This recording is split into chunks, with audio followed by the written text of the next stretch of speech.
Shalom, I'm Brother Rael from Reunited Soul, and in this video, I'm going to discuss the Mosaic Law regarding idolatry. So let us nourish our soul with scripture that we may reunite with the Most High, the Elohim of Yahweh. All scriptures will be read verbatim from the King James Version Bible. Now let's get right into it.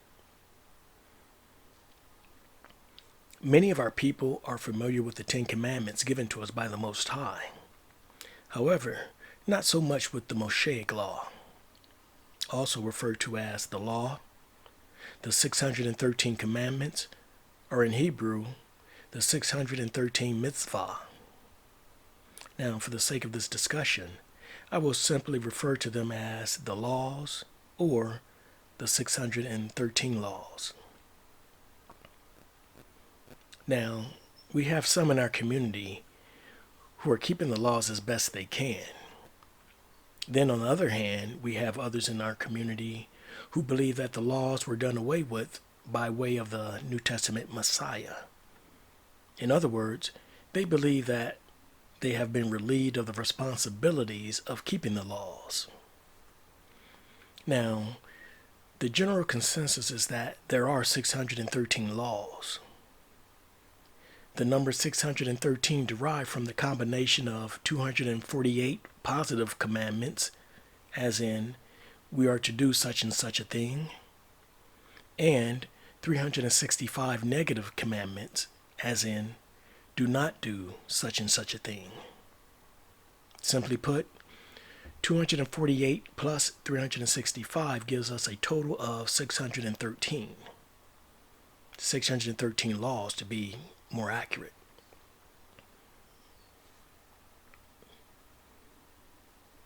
When you think about it, 613 laws may sound like a lot when compared to the 10 Commandments. However, I would humbly suggest that you not focus too much on the number 613, for the mere fact that some of the laws that are listed are repeated, or duplicate, if you will, of other laws. Just kind of reworded with the same meaning, which I will point out to you in this discussion as we come across them. Whether there are 613 laws, more or less, is not the focus of this discussion. The focus of this discussion is to get those of our people who are not familiar with the laws to get better acquainted with them. And also, for the most part, to emphasize the grave seriousness of idolatry in regards to the laws. So, allow me to give a very brief background on the 613 laws for those who are not familiar with them. Now, you will find them in the Torah, located in the books of Exodus, Leviticus, Numbers, and Deuteronomy. You may also notice that the 613 laws may be arranged in different order, depending on the source that you use. For example, law number 24, do not inquire into idolatry, and this discussion may in fact have a different number from another source. It would be useful when dealing with the 613 laws to identify the source that you are referencing. For example, in this discussion, I will cover laws number 24 through number 46 from the widely accepted list from Maimonides, a 12th century scholar that is known to be the first to document the commandments from the Torah.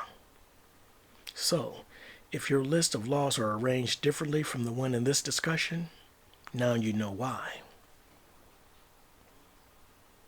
Covering the laws can be a lengthy endeavor. And to be frank, many may see it as an overbearing responsibility keeping the 613 laws, which is the lure of the New Testament doctrine for those who believe the Messiah has relieved them of that burden. Although we live in a modern society that has established hundreds of thousands of laws for us to obey.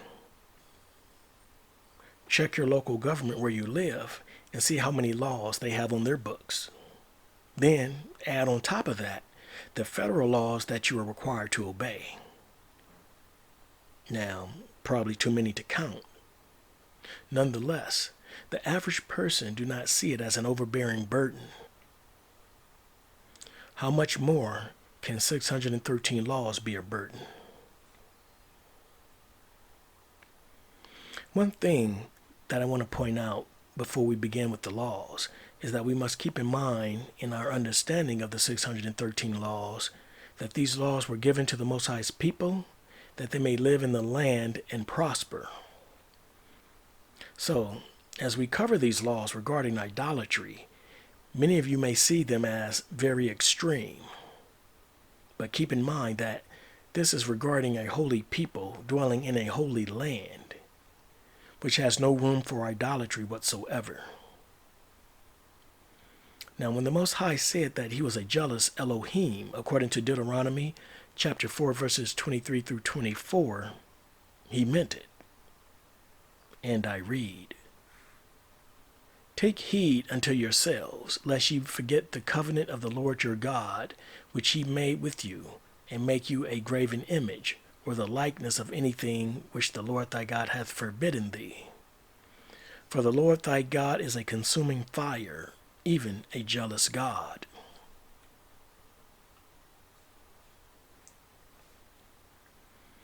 I believe that many of us do not understand the gravity of these two scriptures, the grave seriousness of angering the Most High in regards to idolatry.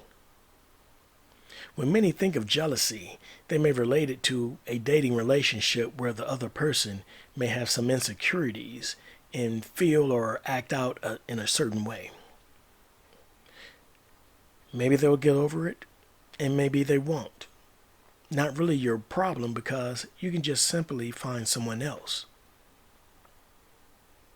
And some may see jealousy as a cute and harmless way of a partner expressing their feelings, like pouting, for example. Now, you will see, if you're not already aware, the grave seriousness of the Most High being a jealous Elohim as we get into these 25 laws regarding idolatry. So, without further ado, let's start with law number 24. Do not inquire into idolatry. The scripture assigned to this law is Leviticus chapter 19, verse 4, and I read, "Turn ye not unto idols, nor make to yourselves molten gods. I am the Lord your God." For the sake of time, I'm going to move right through these until I feel the need to make a comment. And also, for the sake of this discussion, I will identify the law, state the purpose of the law, and cite the scripture that is assigned to the law. You can find the 613 laws on the internet, and keeping in mind the wording may be slightly different, but should have the same meaning. Law number 25, do not follow the whims of your heart or what your eyes see.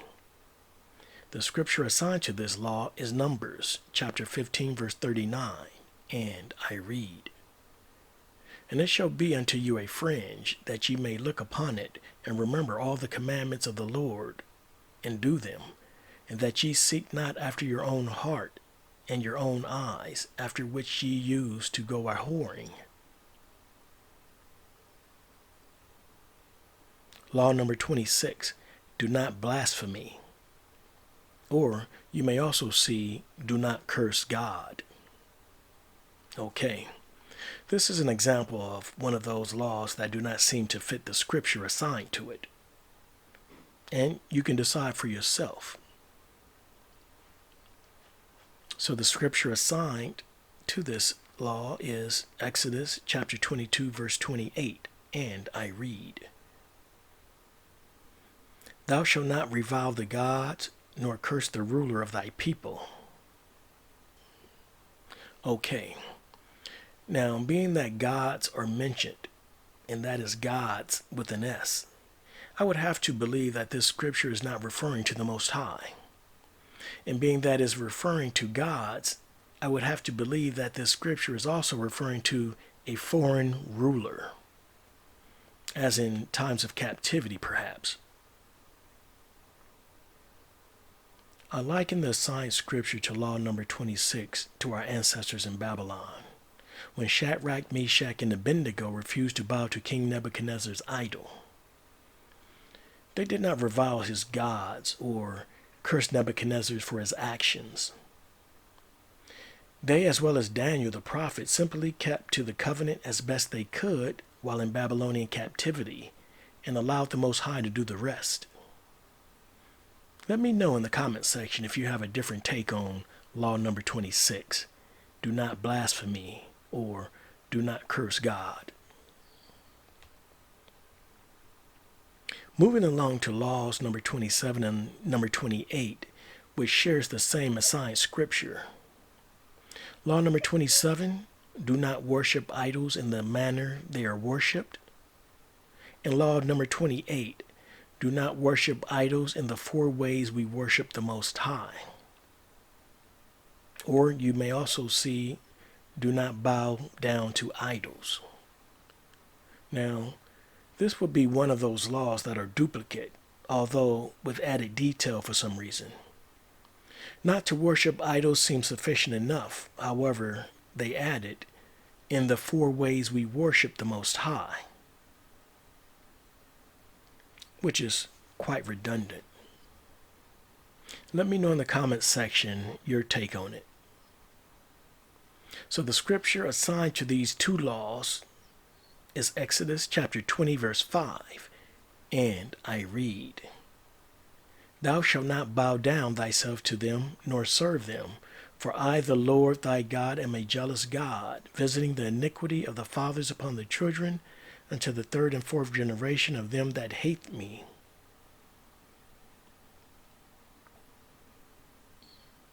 Law number 29, do not make an idol for yourself. The scripture assigned to this law is Exodus chapter 20 verse 4, and I read, Thou shalt not make unto thee any graven image, nor any likeness of anything that is in heaven above, or that is in the earth beneath, or that is in the water under the earth. Law number 30, do not turn to idols or objects. Or you may see it written as, do not make an idol for others. The scripture assigned to this law is Leviticus chapter 19 verse 4, which is the same scripture used for law number 24, do not inquire into idolatry. Another redundancy that could simply be 1 law instead of 2. And I read, Turn ye not unto idols, nor make to yourselves molten gods. I am the Lord your God. Law number 31. Do not make human forms even for decorative purposes. The scripture assigned to this law is Exodus chapter 20 verse 23, and I read, Ye shall not make with me gods of silver, neither shall ye make unto you gods of gold. Law number 32. Do not turn a city to idolatry. The scripture assigned to this law is Deuteronomy chapter 13, verses 12 through 15, and I read, If thou shalt hear say in one of thy cities, which the Lord thy God hath given thee to dwell there, saying, Certain men, the children of Belial, are gone out from among you, and have withdrawn the inhabitants of their city, saying, Let us go and serve other gods, which ye have not known. Then shalt thou inquire, and make search, and ask diligently, and behold, if it be true, and the thing certain, that such an abomination is wrought among you. Thou shalt surely smite the inhabitants of that city with the edge of the sword, destroying it utterly, and all that is therein, and the cattle thereof, with the edge of the sword. Now, this gives us a good measure of how idolatry was not tolerated and seen as an abomination that had to be dealt with decisively and with finality. The Most High was simply not going to have it. Also keeping in mind, according to verse 12, this is the land promise that the Most High had given them to dwell. Moving right along. Now again, here we have two laws that share the same scripture, which is law number 33, burn a city that has turned to idol worship, and law number 34, do not rebuild an idolatrous city that has been burned. The scripture assigned to these two laws is Deuteronomy chapter 13, verse 16, and I read, "And thou shalt gather all the spoil of it into the midst of the street thereof, and shalt burn with fire the city, and all the spoil thereof every whit, for the Lord thy God, and it shall be an heap forever, it shall not be built again." Although these two laws share the same scripture, they are both relevant to the scripture. I do not see these as duplicate laws. Perhaps some do. And feel free to express it in the comment section if you like. Law number 35. Do not derive benefit from an idolatrous city. The scripture assigned to this law is Deuteronomy chapter 13, verse 18, and I read, "When thou shalt hearken to the voice of the Lord thy God to keep all his commandments, which I command thee this day, to do that which is right in the eyes of the Lord thy God." Okay. Now, I personally think that verse 17 seems more suitable for law number 35, and you can weigh in on it as well.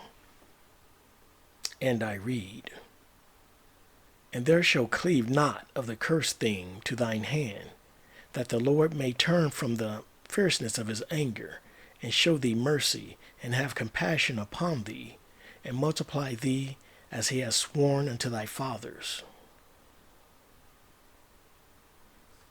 Law number 36.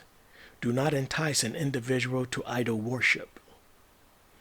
Or you may also see it written as not to missionize an individual to idol worship.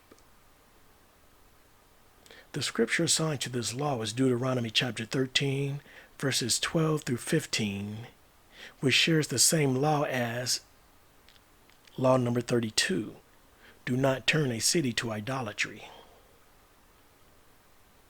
For the sake of time, I will not reread these scriptures.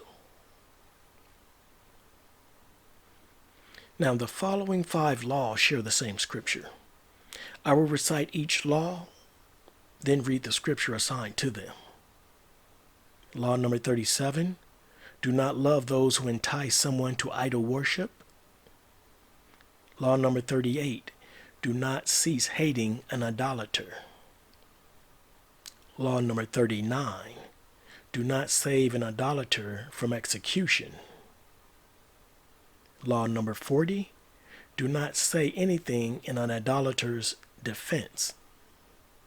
And law number 41, do not refrain from incriminating an idolater.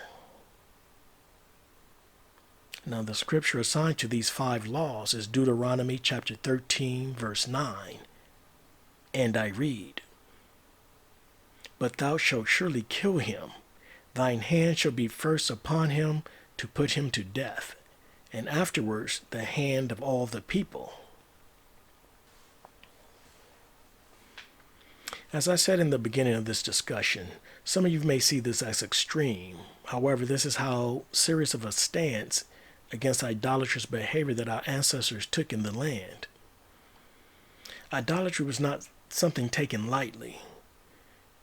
It is an abomination, although the meaning of that word has been lost in an immoral society. In modern day understanding, idolatry is a cancer that must be removed immediately before it could spread. Although keeping in mind that these laws were not enough to keep our ancestors from falling into idolatry over and over again. Law number 42. Do not prophesy in the name of idolatry.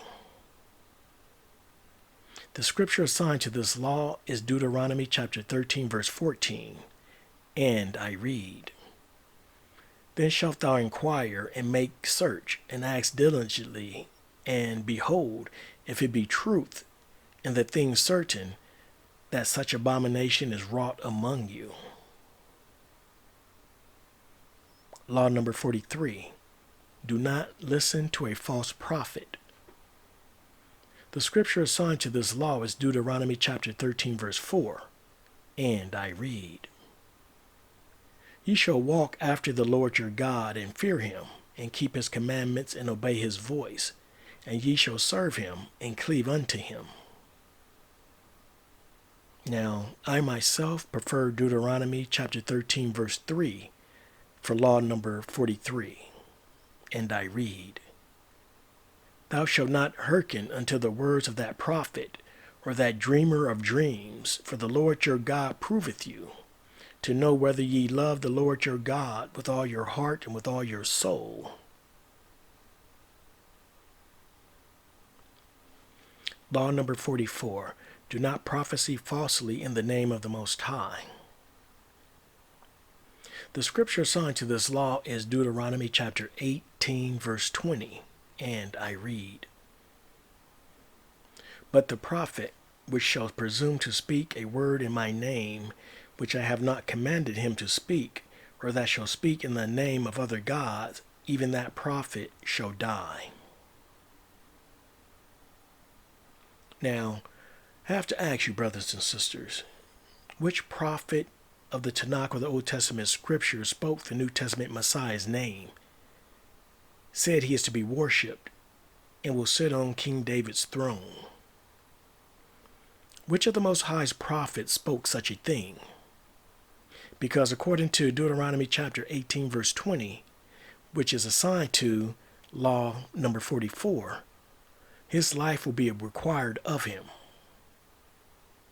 And keeping in mind that if you cannot identify the prophet by name who prophesied falsely a New Testament Messiah deity, then it may very well be your own life that will be required of you.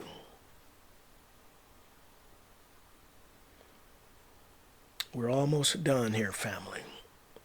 Let us continue on with law number 45. Do not be afraid of killing the false prophet. The scripture assigned to this law is Deuteronomy chapter 18, verse 22, and I read, When a prophet speaketh in the name of the Lord, if the thing follow not, nor come to pass, that is the thing which the Lord hath not spoken, but the prophet hath spoken it presumptuously, thou shalt not be afraid of him. Last but not least, law number 46. Do not swear in the name of an idol. The scripture assigned to this law is Exodus chapter 23, verse 13, and I read, And in all things that I have said unto you be circumspect, and make no mention of the name of other gods, neither let it be heard out of thy mouth. Brothers and sisters, we just covered laws number 24 through number 46 regarding idolatry. And as you can clearly see, it was to be taken very seriously. However, despite the numerous laws, our ancestors were not able to stop chasing after other gods. And might I remind you that these strict laws were to prevent idolatry from taking root in the land that the Most High promised. The Most High gave the land to his people. There should be no other gods being worshipped on it. Also, let us not confuse the land promised with the land of our captivity, which is full of idolatry. We are not in our land. We are scattered to the four corners and ruled by other nations. I would encourage you to use wisdom in which laws you are able to keep to the letter while in the land of our captivity, and those to keep once we return to the land. Now here's food for thought. Do you think our ancestors could have kept these laws just mentioned to the letter while they were in Babylonian captivity? No, not at all. Some continued to serve the Most High as best they could. Shout out to the prophet Daniel, whose Babylonian name was Belteshazzar. And also to Hananiah, Mishael, and Azariah, whose Babylonian names were Shadrach, Meshach, and Abednego. Many of you know their story in the book of Daniel. Therefore, although we are not in our land, it would serve us well to, at the very least, be familiar with the laws of our ancestors, especially for those of you who desire to return to the land promised. In conclusion, it is quite apparent that, according to the laws we have just covered, our ancestors should have had zero tolerance for idolatry. Yet, they did fall into idolatry time and time again. Now, the very valuable lesson that we can learn from our ancestors who possessed the land is this.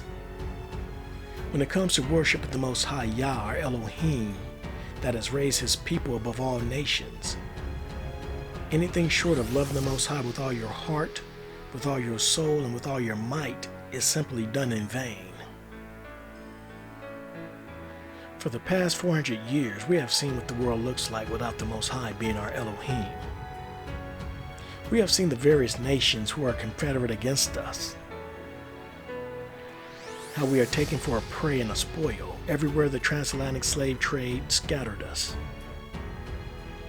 And at the end of the day, the law cannot protect us from our own deceitful hearts.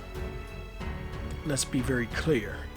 The law is no benefit to us in the absence of the Most High Yah, our Elohim. The law is not a substitute. So familiarize yourself with the law as you diligently seek the Most High. With that being said, always keep your trust in the Most High. Love him with all your heart, with all your soul, and with all your might.